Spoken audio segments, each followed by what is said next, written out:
The ghost in the smoke. The alarm blared, a raw, screaming sound that tore through the comfortable silence of Station 17, deep in the heart of Oakwood, Arizona.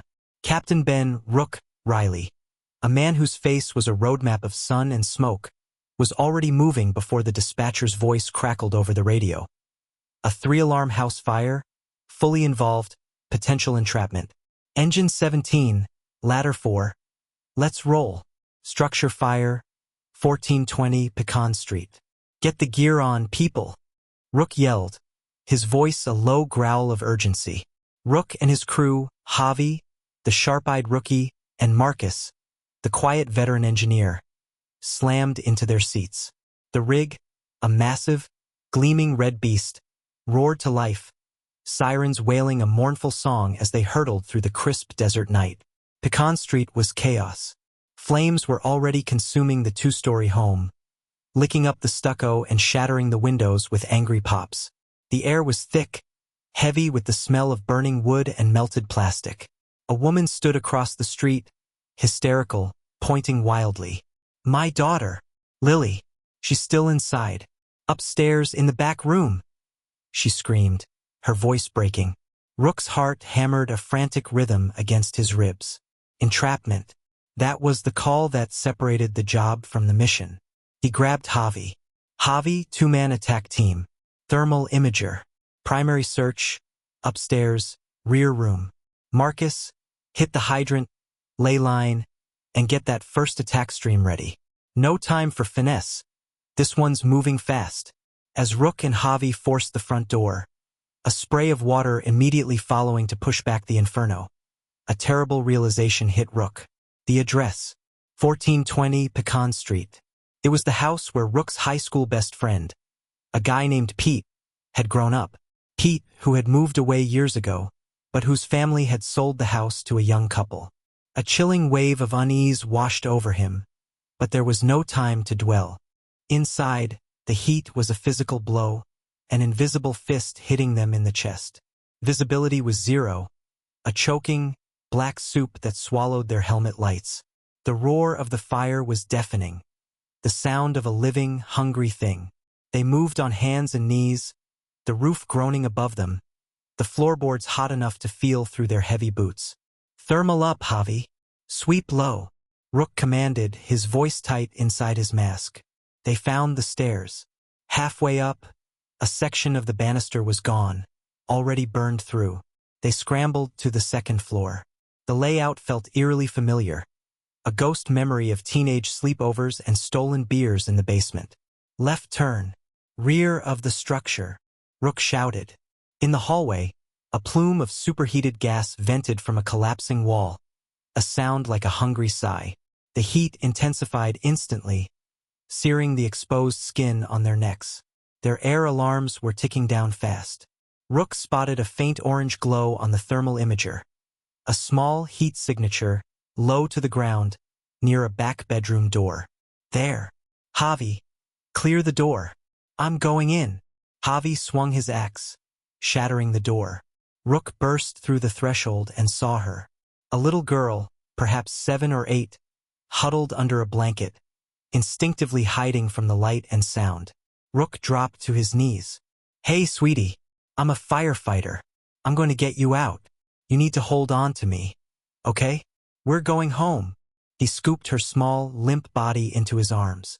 She was breathing, thank God, but semi-conscious from the smoke. Got her. We're coming out. Rook radioed to Marcus, his voice cracking with relief and exertion. As they turned to retreat, a new sound cut through the fire's roar. A sharp, metallic snap from the ceiling. A main load-bearing beam directly over the doorway gave way. He was a split second too late. The beam crashed down, not hitting him, but slamming into the doorframe and the adjacent wall, sending a blizzard of drywall and debris across the hallway, blocking their exit completely. Mayday! Mayday! Captain Riley trapped. 2nd floor, rear bedroom. I've got a clean exit for Javi and the victim. Rook screamed into his radio, the adrenaline a bitter metallic taste in his mask. On the other side of the blocked hallway, Javi was dragging the girl, pulling her toward the stairs while yelling Rook's name. Marcus, hearing the mayday, immediately ordered a second line into the house, knowing the building's stability was rapidly failing. Trapped, Rook glanced around the burning room, his air alarm chirping its urgent, final warning. He had less than 2 minutes of air left. He kicked at the debris, but the beam was too heavy, too stable in its collapse. That's when his light swept over a small framed photo, half hidden beneath a burnt-end table. He picked it up, shaking off the ash, and stared. It was an old photo. 2 smiling teenage boys, posing awkwardly in front of a beat-up Ford pickup. Rook and Pete. Rook felt a sudden, sickening lurch in his gut. He knew then, the bitter coincidence. He wasn't in Pete's old house. He was in the house of Pete's brother. A younger brother Rook had only met once, years ago, who had bought the house from the young couple when they moved out of state. The woman outside wasn't a stranger. She was his high school friend's sister-in-law, and the little girl was his family. Rook was fighting to save the family of a man he hadn't seen in over a decade, in the neighborhood where they had all grown up together. This wasn't just a call. This was destiny, a cruel twist of fate demanding everything from him. He slammed the picture back down, rage and resolve burning through the smoke-induced fatigue. He didn't have time to wait for a rescue team to breach the wall. Rook pivoted and faced the outer wall of the room. It was an exterior wall, likely plaster and lath. It was his last shot. With the last of his strength, and driven by the image of that little girl and the memory of his friend, Rook raised his axe.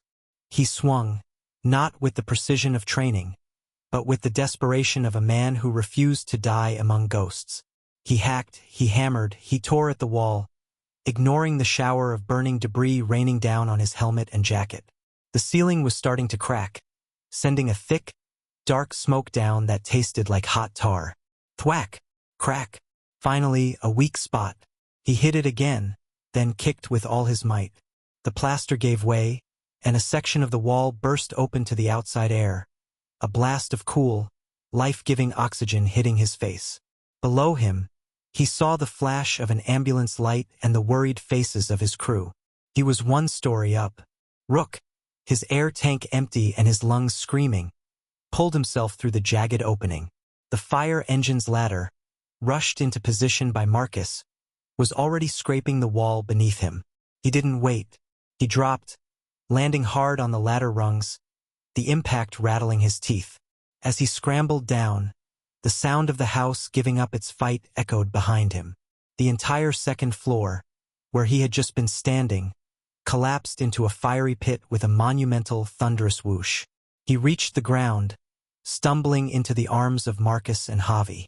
They stripped his oxygen mask, and he took a deep, ragged breath of cool air, collapsing onto the lawn. The little girl, Lily, was being loaded into the ambulance, her mother weeping with relief. Javi, still shaken, clapped a sooty hand on Rook's shoulder. "Captain, you didn't hesitate. You saved her. You're a damn hero." "It's just the job, Javi," he rasped, though he knew it wasn't. He watched the ambulance pull away, taking the little girl and her mother to safety. Rook stood up, wiped the sweat and soot from his eyes, and looked at Marcus. "All right, Marcus, get a couple of guys in here. We still have a fire to put out. Let's get to work."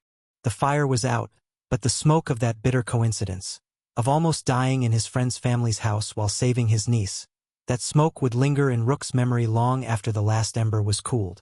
It was the kind of thing that stayed with you, a constant, low-burning reminder of the line they walked every day between heroism and heartbreak. It made the job a burden, but it also made it everything.